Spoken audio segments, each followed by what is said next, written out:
Hold on. Okay. Oh, see, I don't think I saw that before. Yeah. See, I hit the 30-minute or, the 30-second countdown. Yeah. And it'll automatically usually go live. And for some reason, it didn't. But anyways, we've been talking for almost an hour about, and I know that you've got things to do, but I want you, we'll do this quick this time. We've been, okay. Bianca Devins. This is Bianca's mom, Kim. And Bianca was murdered July 14th, 2019. And the person that murdered her took pictures and posted them all over social media. And Kim has fought hard to get the law passed to where pictures cannot be spread all over the internet, anywhere. So she did get Bianca's law. They got that passed in New York State. She's working on getting this federally. And I'm going to let you talk more about that. Okay. So yeah, like you said, we did get, it's Bianca and Caroline's law. It was combined with another law from someone from Long Island.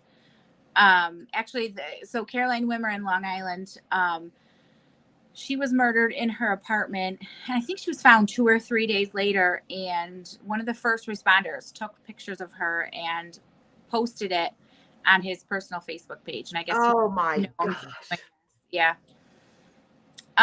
So the senator from Long Island had a bill, in New York State, going through New York State, that just concentrated on, it was for just first responders not being able to post, crime scene photos.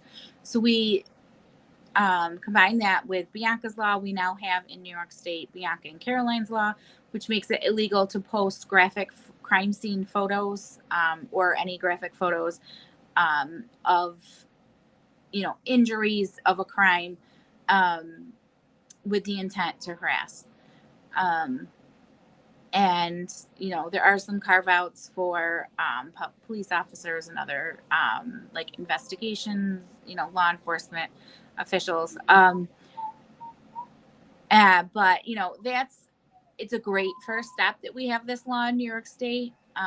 But it's just very narrow to New York State. I believe we need a federal Bianca's law, which would, have some carve outs and repeal portions of Section 230 of the Communication Decency Act, which that Section 230 gives internet companies, like, Facebook, Instagram, Twitter, YouTube, it gives them immunity against, it basically says that they are not responsible for what their third-party users post. So, there's no really regulation in social media. So I really feel very strongly that social media needs to be regulated the way, same that our cable networks are regulated. With Gannon's story, it's just another tragedy that is compounded with, these horrible people, taking one awful tragedy of losing your child and just making things worse, and having to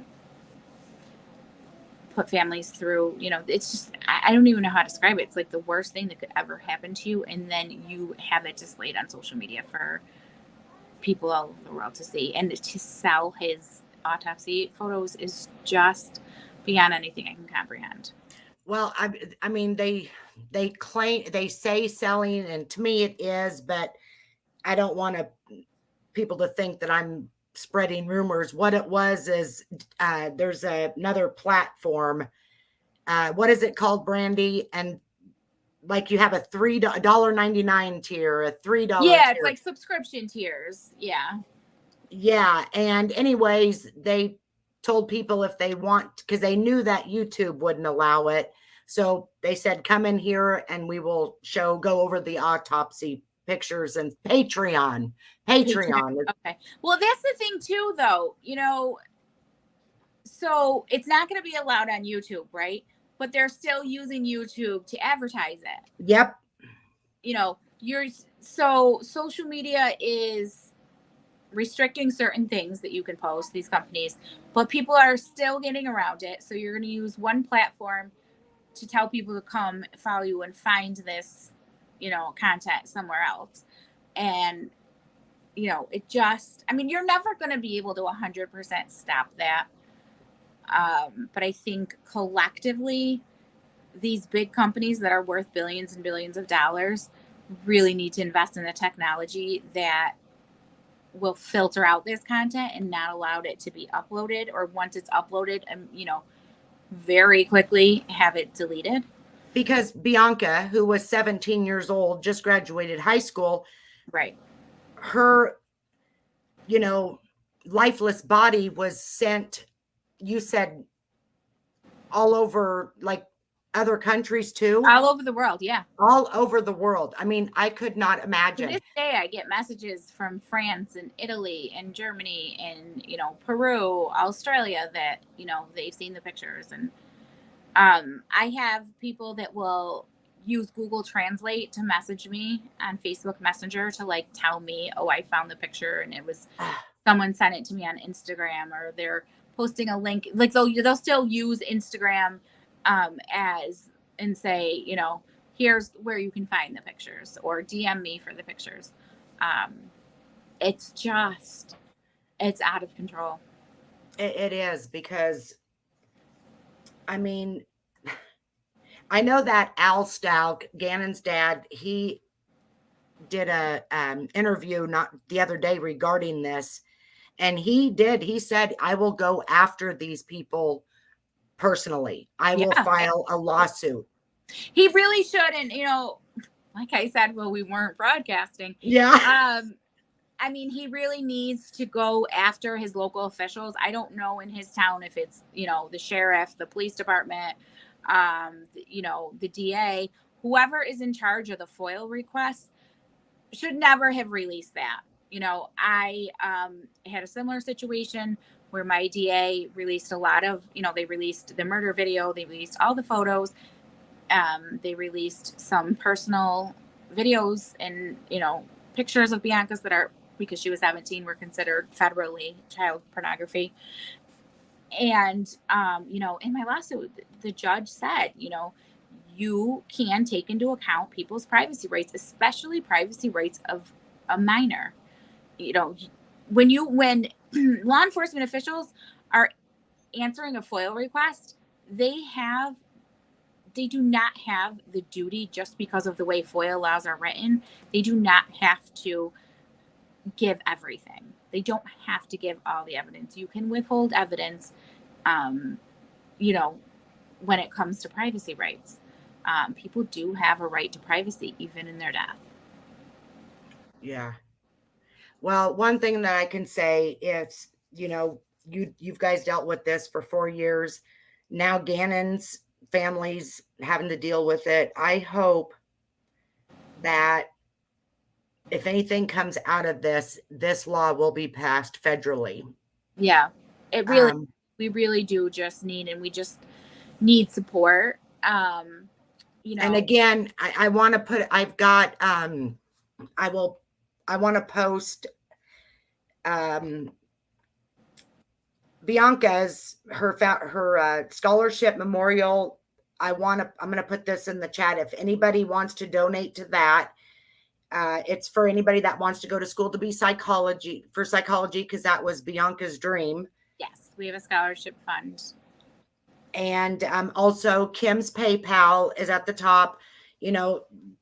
They've been having to deal with a lot, and she has kids, and she's going to be a grandma that I just found out. Liv's going to be a mom. And anyway, I wanted to know how your dad was doing. I know he was a big part of Bianca's life. And yeah, my dad is good. My dad and my brothers were like the main constant male figures in Bianca's life. Her dad was in and out most of her childhood, and then out from her teenage years. So yeah, my dad and Bianca were super, super close. And you know, he's okay. He's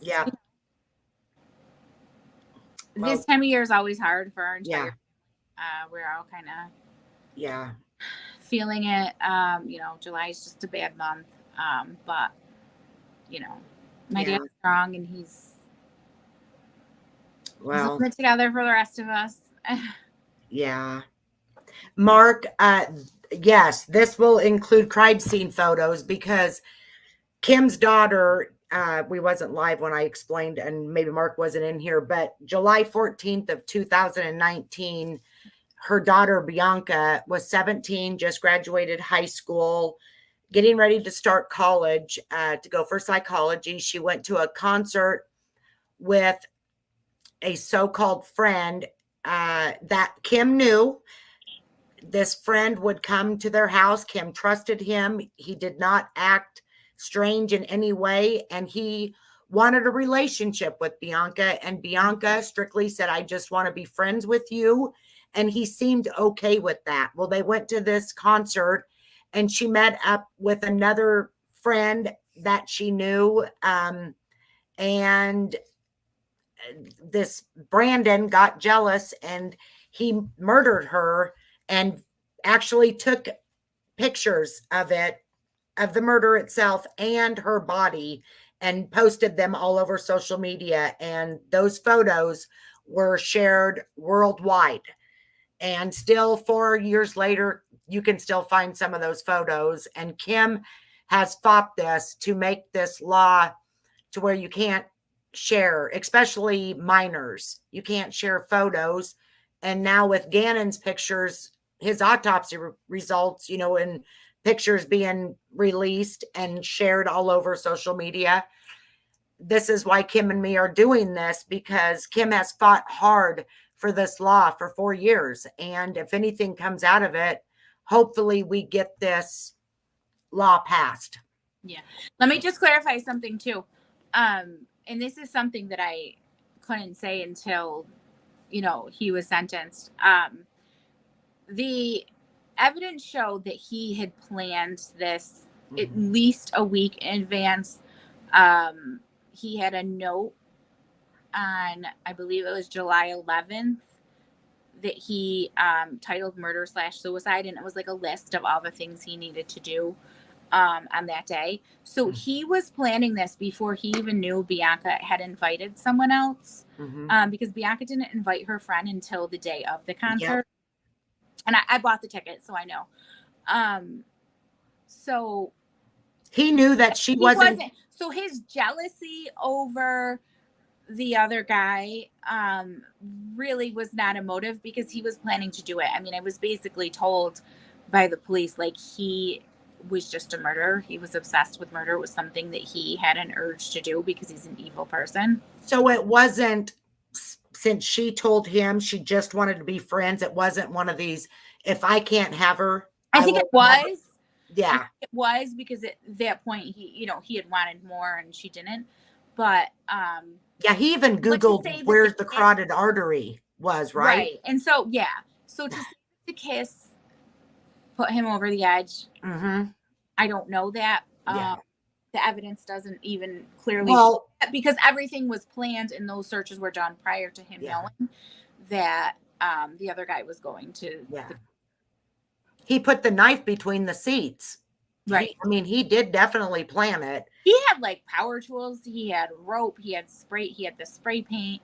He had like the list of all the things he was going to do, right down to like the playlist that he had on. He had a certain, you know, the post that he put up on his Instagram, all the different posts that he had to do beforehand. You know, the song that was going to play, there was a song playing when the police showed up, and it was all just very planned, and all had like certain meaning to him. Yeah, because he wrote, didn't he take the picture and say, I'm sorry, Bianca? And I mean, there was just weird, he was just, oh my, just some of the things that he did. He waited until the police showed up to cut his own throat, and then took a picture and uploaded it on Snapchat.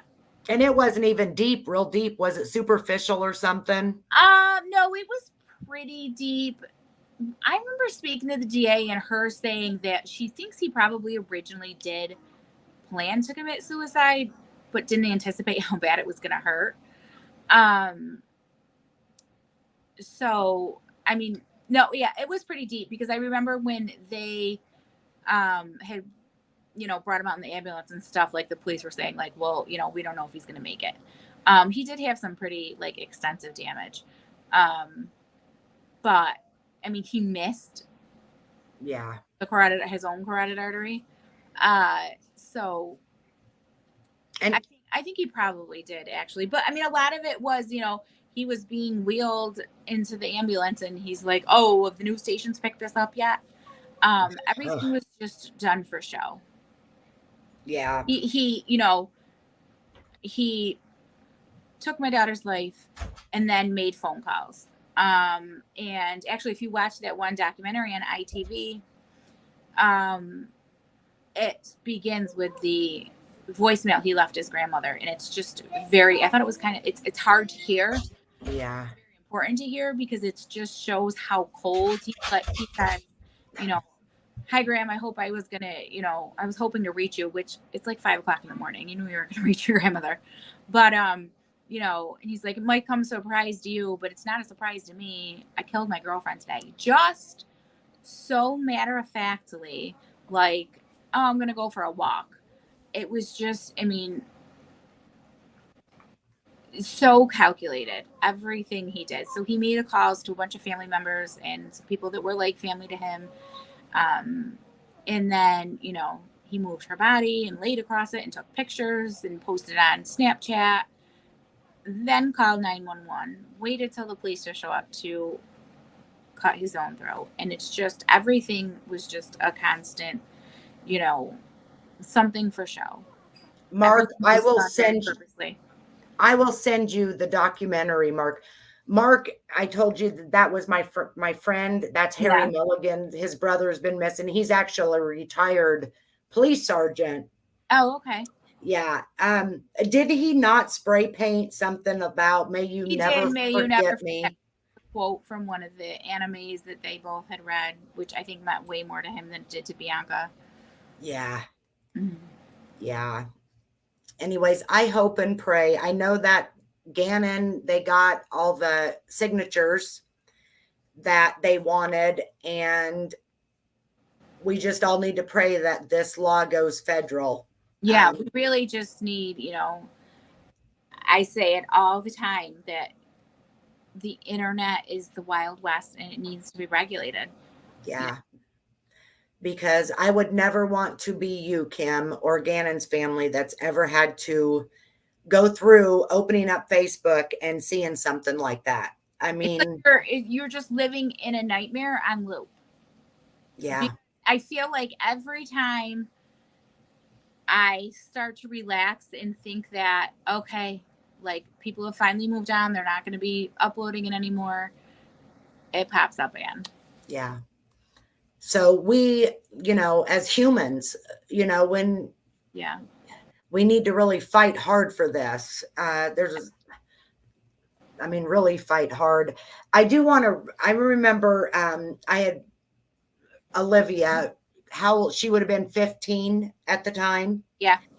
Olivia, when she wrote a tribute to Bianca, and I want to read that.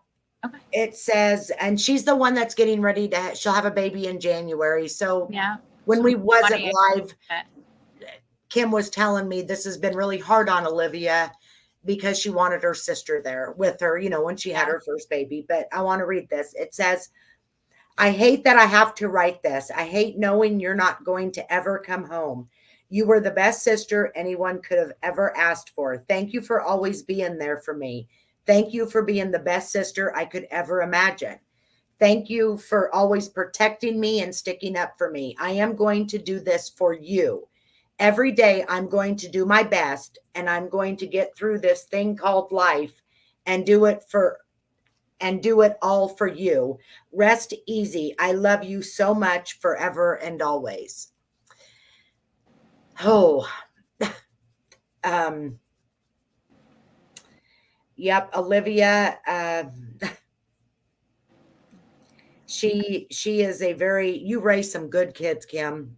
Olivia, I mean, when you'll see Olivia, she's talked with Kim, very, very mature at that age when she was younger, 15 when this happened. And she, It's in my bedroom. yeah, you raised some good kids. Yeah, she does not, she's never really, she's done a couple things on YouTube when she's felt, when Olivia's pushed to feel like she's defending her sister. Yep. She will put herself out there. She's never wanted to participate in like any of the documentaries I've done or anything. Yeah. She really does not like to talk about what happened to her sister. You can talk about Bianca, and bring her up in memories and talk about happy things, but we don't talk about what happened around Olivia. But that's okay. It's something like this where we find out Olivia's pregnant, and we're all so excited for her, and but then Bianca's not here, and it's just a lifetime that she's gonna have to live, of occasions where her sister's not going to be by her side, and it's a struggle. But I have to say one thing about my kids, and they are strong. They are like, I think my kids are stronger than I could ever be. I definitely think Bianca's, given us strength from above. She definitely is here with us. And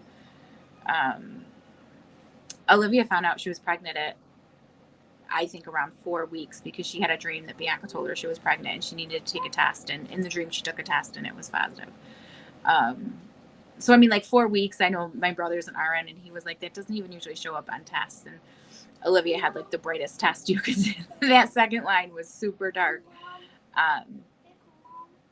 So, I know Bianca's with her and sending her signs every day, and I know she's going to be with this baby, but it's hard. I made the announcement that, I was going to be a grandma. Olivia's pregnant. We made like a garden flag that said promoted to auntie, and we put it up at Bianca's grave, because she just would have been the best aunt and would have been so excited for her sister. Although she probably would have said, I can't believe you're pregnant, because Bianca was only going to adopt. She was never going through pregnancy. She said that was gross. This is the picture that Bianca drew of her little sister, Maddie. Maddie. Yeah. I mean, she was an amazing artist. Oh, she was amazing. I have little Maddie here. This is Maddie, so big now. Oh, let me see her. See oh, hi, Maddie. Oh, she's getting so big. This is Bianca's baby, and Bianca would tell everyone that her stepmom had the baby for her, because it was perfect. She took one for the team. Yeah. And it's funny because Maddie will still, I mean, Bianca was only 2 when Bianca passed. Yes.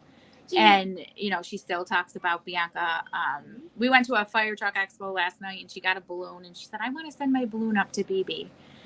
And, she tells me BB comes to her in her dreams. And so she's, that's comforting. It's, she's going to be 6 next week. So it's crazy that she still talks about her like she's here.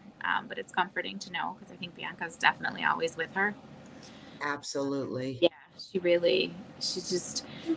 just goes to show Bianca's spirit is still so strong. It's strong as it was when she was here with us, that, she just still has such an impact on people. I get messages all the time from, I mean, really all over the world, of people that how Bianca's touched them and helped them, and still giving them like the motivation to fight. And well, like I said, Bianca's helping a lot of people from the grave. She really is. And it's what keeps us going. We just, keep going for each other and our family and what Bianca would want.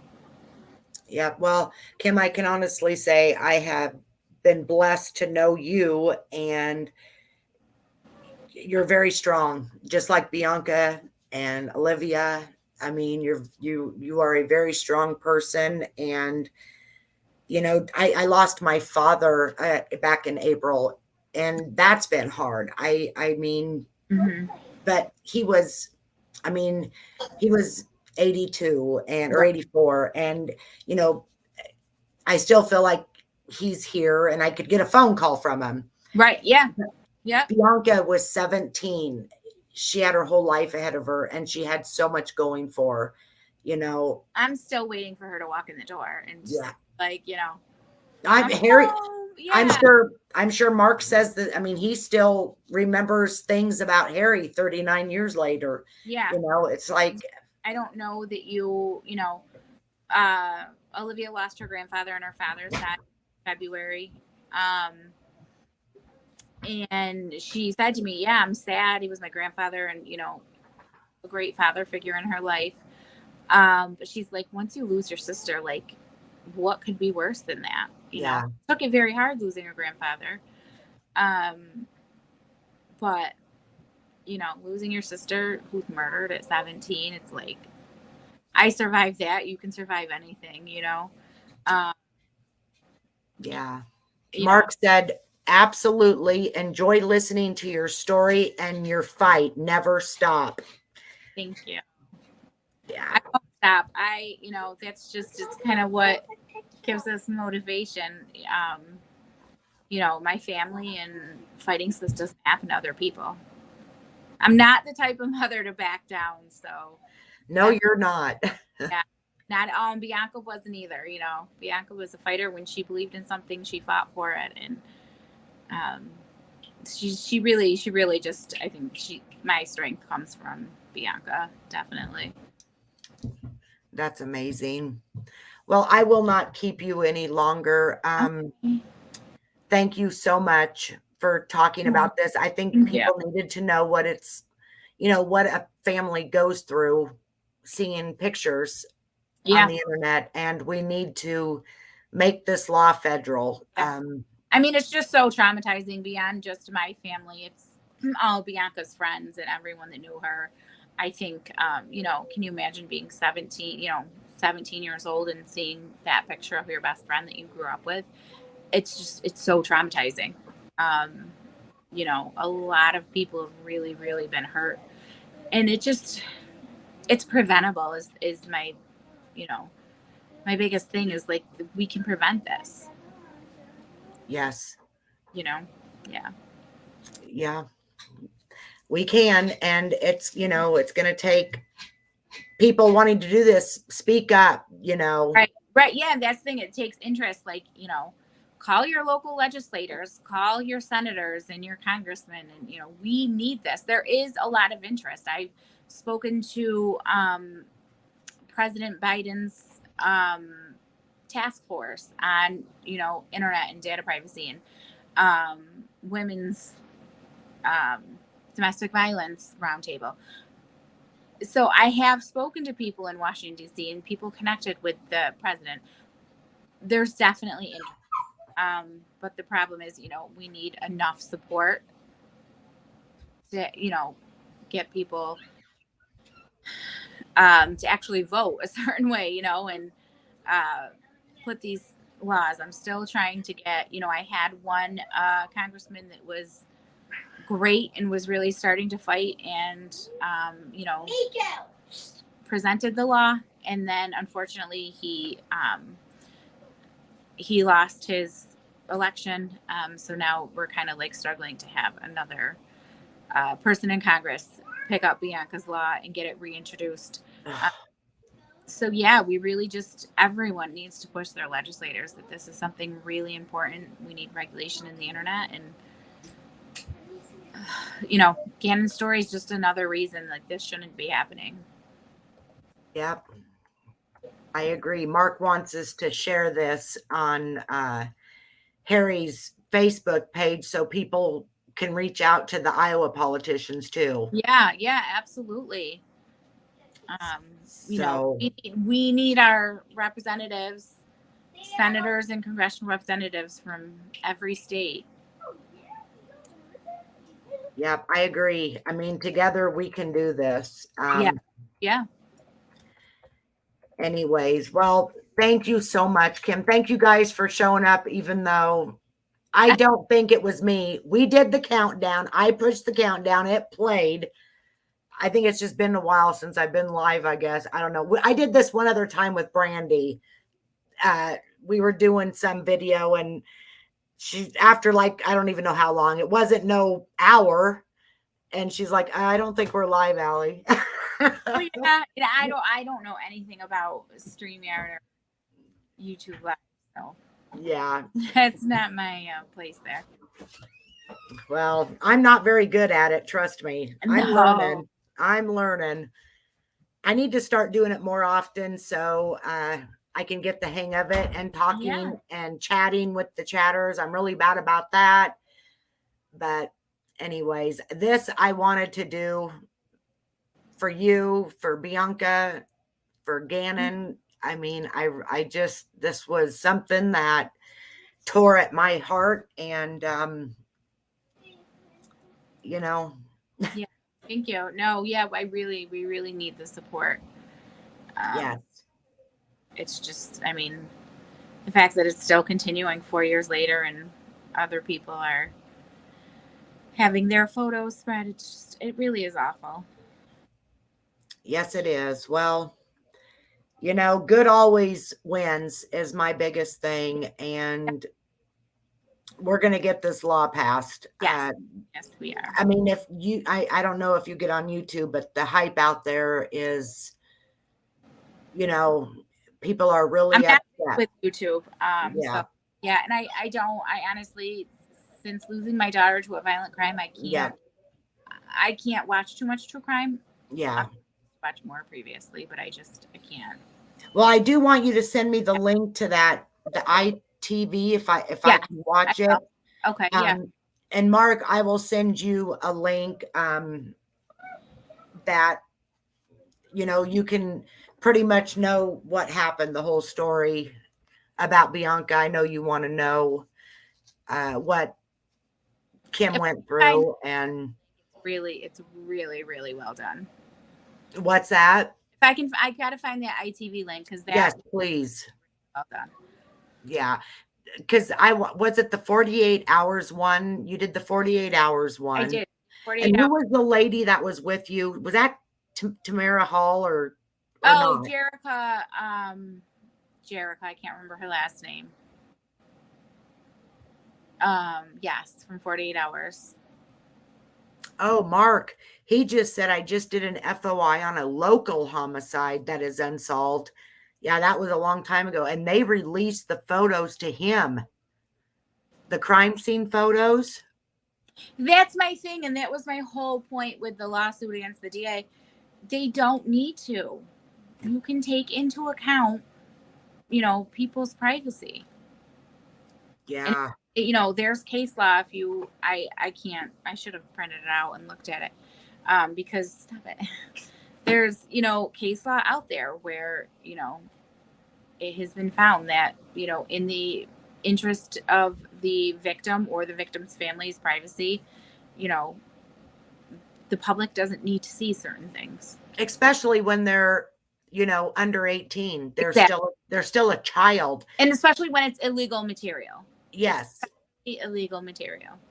Yes, exactly.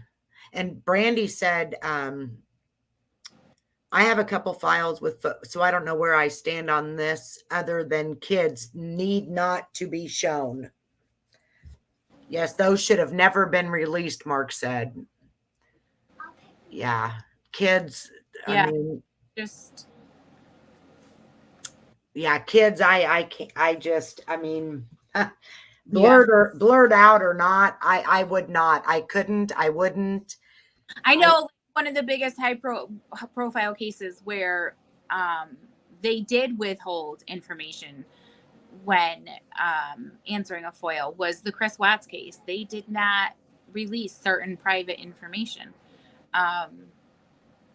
because, you know, the DA in Colorado acknowledged that the family's right to privacy was more important than, you know, the media's need to see everything. in the evidence, and they did withhold a lot of information, I think, and they withheld not only information of minors, they withheld like of his mistress, some personal information of hers. You don't have to give out every single piece of evidence. Yeah, Chris Watts, Brandy said Chris had the record sealed, and that's what they should have done with the Gannon case. Should have had him sealed. Now, you said Bianca's is sealed, right? Well, Bianca's is sealed because I filed a lawsuit, and that was the outcome of the lawsuit. But I tried to have it sealed, and they refused. Wow. I mean, I had my attorney went back and forth with the Oneida County DA for about 6 months before we filed a lawsuit, trying to get them to just withhold the illegal child pornography evidence, not just everything, not completely seal it. We just wanted to seal portions of it, and they refused. I mean, you had an attorney that worked on federal pornography cases all the time, telling these DAs that what they were doing was illegal, and they ignored her. Wow. Yeah. Yeah. And you shouldn't have never even had to file a lawsuit for that. No.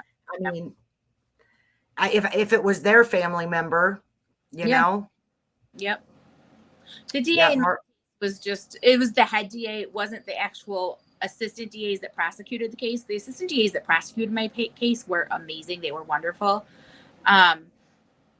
There's like another department and like someone else that answers FOIL requests. And then the head, the actual DA, Scott McNamara, I think he was the problem, looking for his 15 minutes of fame. A previous case that had been covered by Dateline years ago, he said, he didn't participate in Dateline and they made him look stupid, which Dateline didn't make him look stupid. It was, a bad prosecution, a bad case. They made themselves look stupid, to be honest with you. And yeah, so he was just looking, to recoup his reputation, make himself look better. This was a slam dunk case. I appreciate everything that the DA's office and the police department did for my family, and I think that they did a great job. But let's be honest, this was a slam dunk case. All you really had to do was tie up loose ends. There was no real great investigation going on here, right? He gave it all to you on a silver platter. But it was a big, it had nationwide media, so he saw this as his opportunity to make himself look good and get himself out in the media, and he said he was going to work with any media that asked, and he did. Yeah. Mark wants to know if Bianca's records will be forever sealed permanently. I don't know that they're permanently sealed. I can tell you that. So they have agreed, there has been an agreement entered that they will not give out any of the evidence. They will not be answering any FOIL requests. But I don't know that it's like forever sealed. It's not sealed. I'd have to go look at the actual order, because my case against the DA was dismissed, and the reason that I did not refile, because it was only dismissed for clerical errors, and I didn't refile because I basically got what I wanted. They can't release her, the illegal content. They're not going to release the murder video. So I don't think that it's like technically sealed, but they can't release the evidence. Okay. Because it's illegal. Now, and it was found to be illegal. Brandon, he got second degree murder, and he could get possibility of parole after 25 years, right? Yeah. So New York State murder laws are insane. Even though they have evidence of the planning and everything. So he was charged with second degree murder with intent. And that was the highest that he could be charged with. So in New York State, to be charged with first degree murder, you have to have more than one victim.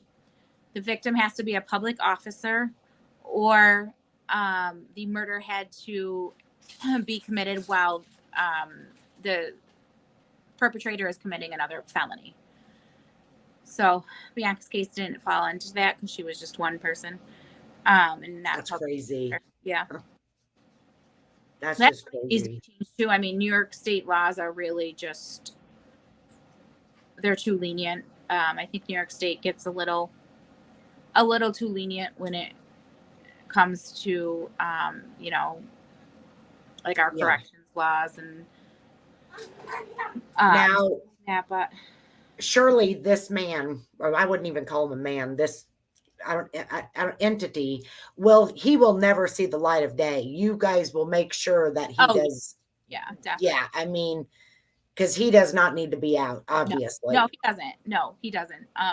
You know, it wasn't a case of, you know, extreme emotional disturbance where he just snapped. I don't think he can be rehabilitated. I think he definitely would be a danger to society because he just has 25 years to plan what he's going to do next, right? Exactly. Yeah, it was premeditated. Yeah, it was. Yeah. Well, I'm going to get off of here and I'll let you get back to your life. Send me that link. Yes, I will. And do you care if I send it to Mark and if anybody, Milan or no, it's fine. Brandy or Carrie? Because I definitely want to see that one. Okay. And well, you have a good night and keep me posted on Olivia. Oh, thank you. And tell her I said hi. And I will talk to you soon, okay? Okay, thank you. All right. Thanks, guys. Thank you for coming.